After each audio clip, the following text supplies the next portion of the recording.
The conference. Because I'm a Don, and that's what Dons do. Got put out with that thing. Your whole suit, my socks were worth more than your whole suit you had on, you little bum. You broke. Really, the main thing to succeed in this game is to either be me or fight me. Everything else is peanuts. So this to me is not a sport. This is a business, and it's the business of warfare. Conor McGregor, you have said you want to get to a net worth of $100 million. Or how close are you? I'm steaming smoothly, en route. Everyone's trying to be friends. You know, I don't have friends in this business. I don't have friends in the game. I'm not friends with my competitors. I am ruthless in here, and I'm looking to take every single one of them out. You like comfort. Flip flops and jeans. You look great. I'll take a nap in this thing if I need to. You need to dress your age, honestly. Dress your age. You're 50 now. You're closing in on 50. No, they're python skin. Python? I hunted them myself. You don't even know what python is in America. Python sounds like something. No, it's something your little bum ass couldn't afford. That's what. You know, my suits are custom fitted, right? Custom fitted to perfection. All these other guys are used to loose fitting suits that hang, that American look. Like even look at your arms. Wait, it's not correct. So you're used to that. Me, I'm not used to that. Mine is crisp, perfect.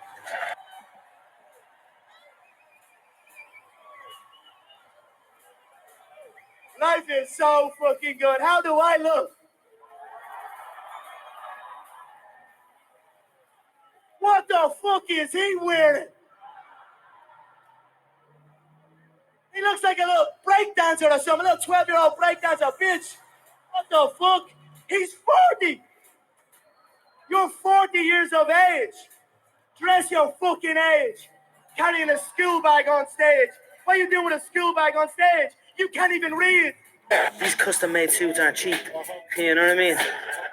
This solid gold pocket watch. 3 people died making this watch. You know what I mean? So I need to put people away. Every time I say, you know what? Fuck this. Next time I'm not doing all of this. And then I get handed the check. I'm like, all right then. I'll do it one more time.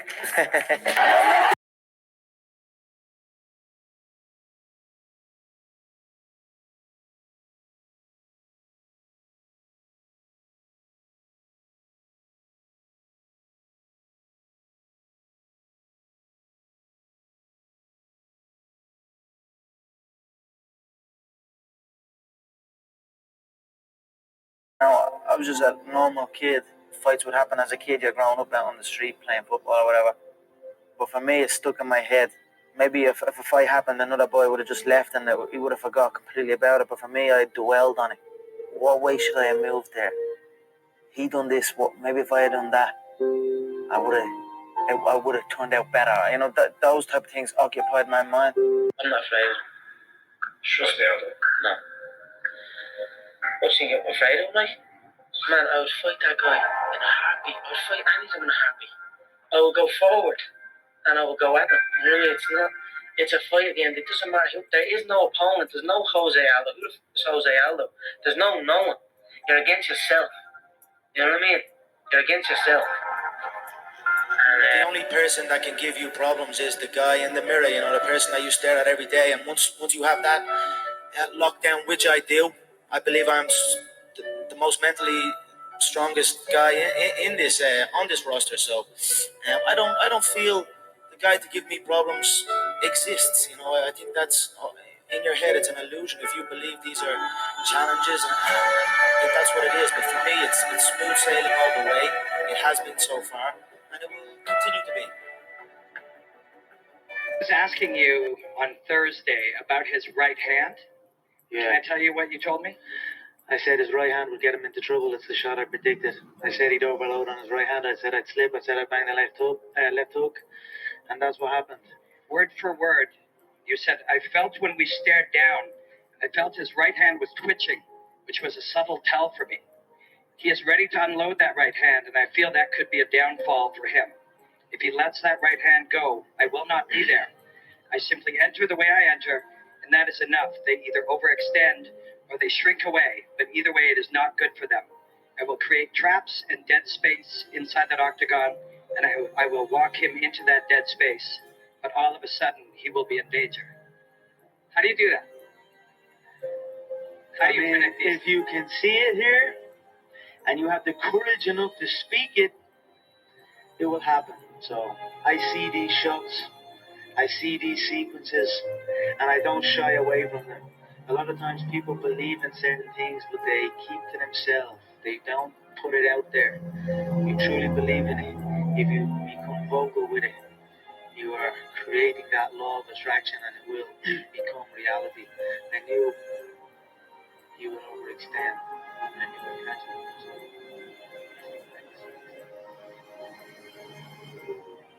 My words. So I said I'd knock him out in the fourth round, and I knocked him out in the fourth round. You can call me Mystic Max because I predict these things. Keep positive. I have belief in where you're going, and you're able to. You can almost visually create your entire world. No, not almost. You actually can. Yes. You can. And then I was like, I'm going to do that, and I will do that. And then that's when I began to practice it. So one thing I do know is that I have a clear vision that gold belt is around my waist by the end of this year. By the end of 2014? End of 2014, and I don't know why. It's clear as day that belt is wrapped around my waist.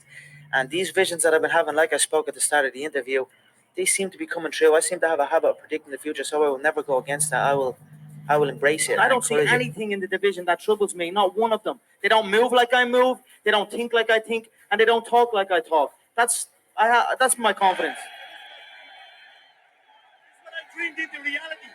Oh, that looks good. Stick around, John. Yeah, I said this. I'm sure you're probably all thinking in your head, this guy is talking absolute dribble. He's not going to do what he says he's going to do. You're probably all sitting there thinking that. But now here we are again, and I done what I said I was going to do. I feed off this. I love this stuff. This is what gives me energy. Saying I'm going to do something. Putting it out there for the world to see, and then going out and doing it. There's no better feeling in the world than that. And it's true years in the gym. True wins, true losses, true life. I just realized that if you say it to yourself and you look yourself in the eye and look yourself in the mirror and truly believe that not a man alive can beat you, then that is the way it is. And just true hours in the gym and preparation, I feel that I am untouchable right now. What do you want to be? Things are gonna think, what do you want to be? You know, I don't want to be anything. I am everything I want to be, and I'm already there. You know? I don't want anything. You know? People say like, I want this, I want to do this, and I want to do that. But the vibe you're putting out is want. You're always gonna want. And I always have the attitude that I have. And I always felt like I was a black belt walking in. You know what I mean? I always felt like I was the world champion. I always felt like I already could do everything. I was only telling you about the surfing the other day. I was got the rental, walking around like I was a fucking pro. You know what I mean? But I don't want anything. I have everything. That's the mindset. I mean, I have everything. I have everything. My mother and father are still young. Now they have their feet up. They can relax. They are in a new place, so it's good. That's something I always dreamed of. I always visualized what given would feel like, given to people who have given to me. What that would feel like. I always dreamed of just showing up one day and be like, here. I always visualized good things. I always visualized victory, success, abundance. I visualized it all, and it's all happening. If you have a clear picture in your head of something is going to happen, a clear belief in that it will happen no matter what, then nothing can stop it. You know what I mean? It is destined to happen, and that's what happens. You know what I mean? It's perfect. Fine.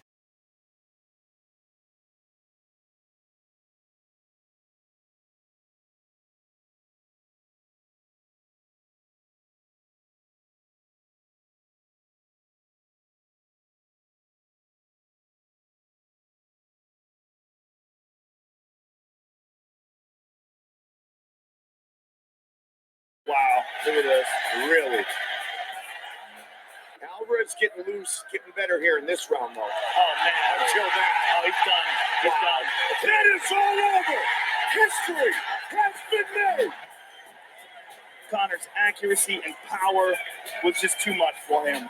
His movement, his ability to slide in and out with that odd style that he has. I've no doubt he would have been world champion in MMA, no doubt. He's fluid, he's loose, he's fast. His movement is fluid, it's efficient, it's functional. So many guys are addicted to strength and conditioning. They get bulked up and stiff and slow, and Bruce was free. His body was nimble. You're almost trying to trick your mind to do stuff that it's not used to. What's happening there is your brain is working more than the body. If your brain is outworking the body, there's no stopping you. People work the body over the brain, and that's where skill level stagnates or declines. He's a guru, he's a master at what he does. He's taught me a lot about loosening the body, being loose but connected at the same time. My body's a lot freer, I'm a lot sharper. Even the peripheral vision stuff he's been working on lately is stuff that gets neglected, You come into the gym, rounds, miles.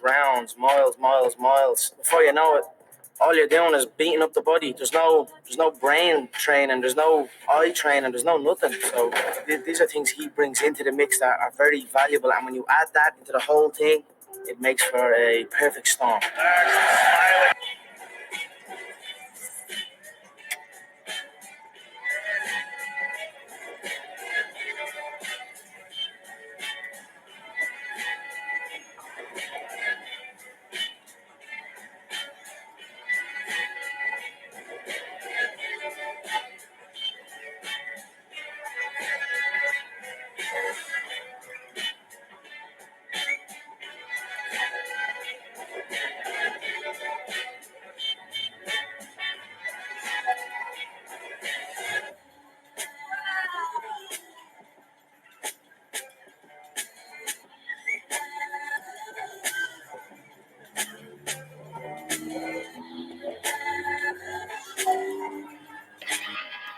Most fighters are standing there with their English or their Russian or their Portuguese, their language, and they're waiting for you to ask them this question.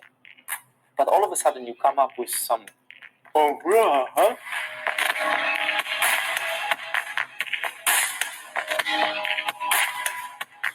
There is no specific technique to match that, and that's where he shines. It's a true expression. He's doing the Bruce Lee thing in many ways, the art of expressing the human body.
What kind of practices did he adopt from you, or what kind of? I saw some patterns of movement on the floor that I played with, and they became kind of known through my work.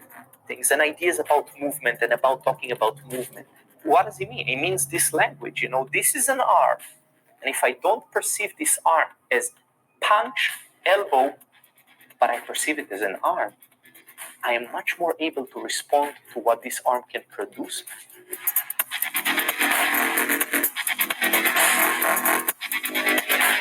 This principle approach is like a master key.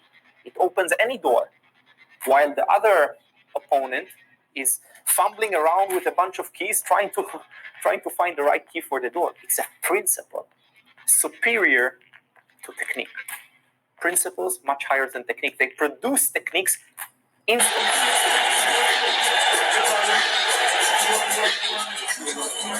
McGregor in green, Nurmagomedov in black. McGregor lands early. Conor needs a left leg behind the ankle of Khabib in order to stuff this.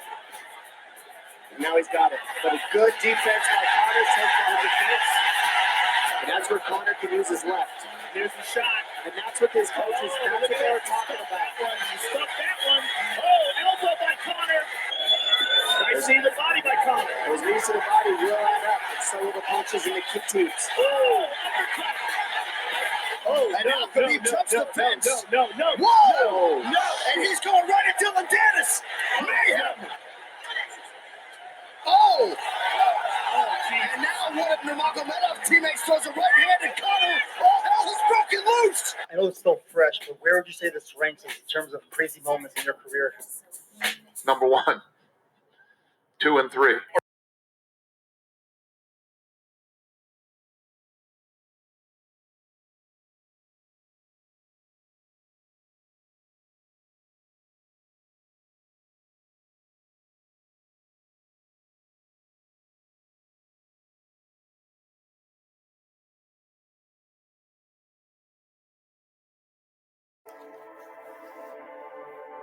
You know, I knew I could do something better. I knew I had something in me.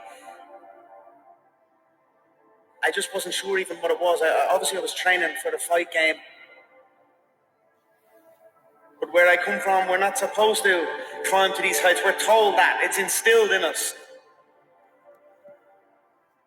And I wanted to break that mold and pave the way, open up paths. I'm not supposed to do it, but I'm going to do it. And I'm going to outwork everyone that says I cannot do it.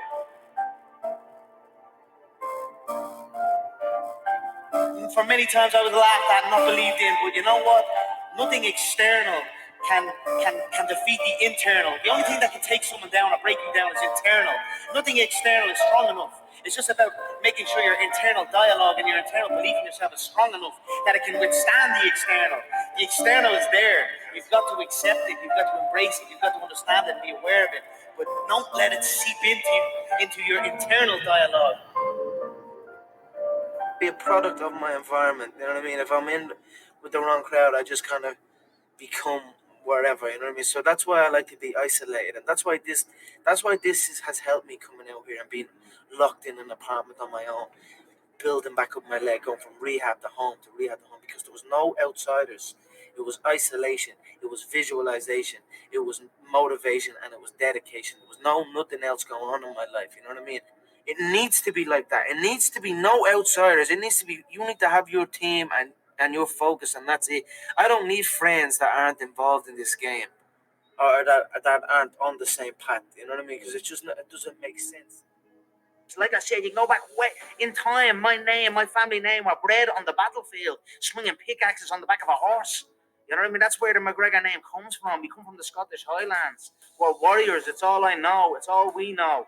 So I'm going to be doing it for a long, long time yet. What inspires you? I don't know. I take inspiration from everything. You know what I mean? I don't really have one set thing that inspires me. I try and take inspiration from everything. People just going out there and putting themselves out there, trying to chase something down, whatever it is. It could be martial arts. It could be anything. This guy chasing a college degree. You know what I mean? I'm inspired by everything. Someone chasing their dreams is what inspires me. What is martial arts? Well, I know who I am. I am an Irish animal, a proper Irish animal. I put my people on. I put my nation on the map. This game, yeah, like Vincent Van Gogh, dedicated his life to his art and lost his mind in the process. That's happened to me. But fuck it. And that gold belt was around my waist. And my mother has a big mansion. And my girlfriend has a different car for every day of the week. And my kids have everything they ever want. Then it will pay. Then I'm happy I lost my mind. Yeah, someone asked me what it's like when I make that walk, what it's like when you walk out of that arena. And I swear on my life, when I walk out of that arena, I honestly feel like I'm unshackling chains off me. You know what I mean? I feel like I'm chained and I'm carrying a cross or something. And then when I get to that octagon, I'm peeling it all off. And when I finally step foot on that octagon and place my bare feet on that special UFC canvas, I feel free.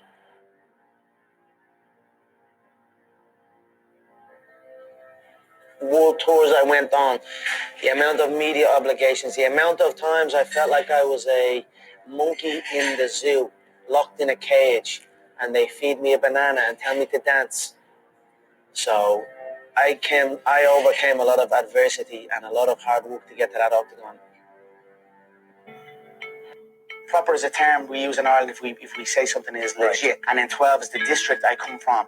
Dublin 12, a small little district full of blue-collar, hard-working people. It is also home to the largest children's hospital in the country of Ireland. So everyone in Ireland has a relationship with Dublin 12, and I wanted to pay homage to where I came from, where I learned the values of hard work, where I learned loyalty, where I learned how to fight. I wanted to pay back and place the name on my logo, proper number 12 Irish whiskey. Let's start adding more holidays. Let's start celebrating more. Celebrate where we come from. Celebrate our surroundings. That is the key to success. You must celebrate where you come from. Be proud of where you come from. You know, heroes are born through support, through unity, through guidance and help. And you know, the more we support each other, the more we unite, the more we lift each other up, the more we celebrate where we come from, the more heroic things happen, the more heroes are born. So that's my thinking of it. It's a passion of mine, the clothing game. I have my own line, August McGregor. We're deep in it. We're on our second drop now. We're steady building the line. Again, starting at the foundations. Approach and keep a beginner's mind and rise up. And that's what I've done with this. That's what I've done with my clothing. Obviously, that's what I've done with the fighting. You know, you approach every day in the gym as a beginner.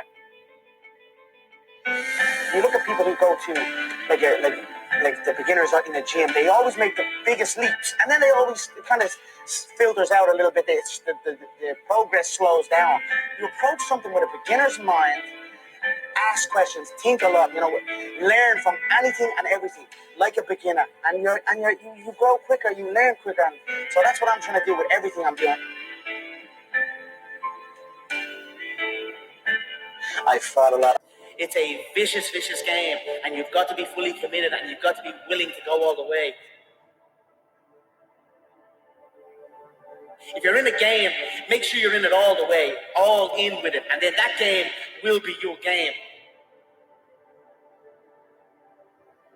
Your lack of commitment is almost an insult to the people who believe in you, and that's what I'm trying to tell myself. I said, there's people who believe in me, so this is what I'm telling myself right now, today. There's people that believe in me, and me having this half commitment, it's you know, it's going against it. It's not who the fuck I am. It's not what my people. It's not what the people who believe in me deserve. And I want to give back to people who believe in me and give them that belief, you know, and prove that belief correct. You know, it wasn't predestined as far as like executive producing a film and having it in cinemas, but certainly what was important to me was leaving a mark. I felt like if you're going to do something in life, you must leave a mark. Let future generations or future family members of yours look back and be able to see where they come from and who they are related to. I took my lineage very, very seriously, and okay. I studied about the McGregor clan way back, and that gave me motivation to understand that I'm doing the right thing. I'm doing what I should be doing. I'm fighting in the modern era compared to where my family were fighting on the Scottish Highlands way back, defending against the English invaders. So that was something that was important to me always, to leave a mark and obviously have film documented. I knew what I was doing was something different. I was doing something different. I knew that, and I knew I wanted it to be documented and see where it goes from there. Did I see this? You don't know. I don't know. I saw something. I had some sort of vision, and thankfully, as I grew older, it formed before me. For me right now, important is legacy, leaving my legacy behind, leaving a footprint, letting the world know and the future world know this is what I done when I was on planet Earth. And then, of course, with my son, Conor McGregor Jr., the legacy continues. And it Absolutely. keeps going. But what's really nice, though, I suppose, is that we see a vulnerable side to you as well, that you were emotional when you won the featherweight title. Did you want everybody to see that, or did that just happen organically? Well, that fight was the most emotional I've ever been, because it was even though I unified the belt, that was the interim belt, they call it in the game, and then a couple of months later I unified it against the actual champion, Jose Aldo. But even when I unified it against Jose Aldo, I wasn't as emotional as I was from the original one. The original one was the first time I strapped UFC gold. You have no idea how many times I've been told I'll never do that, or never, let alone win the belt, even win a fight, even get signed. I've been told I've been told I can't and I won't so many times that when it finally happened, and after the camp that I went through to get there, I was emotional. As far as like, I didn't care about cameras or who was around me at that time. It was just, I'm glad that they were there to capture it. It was a great moment to capture, but I was just letting the emotions take over.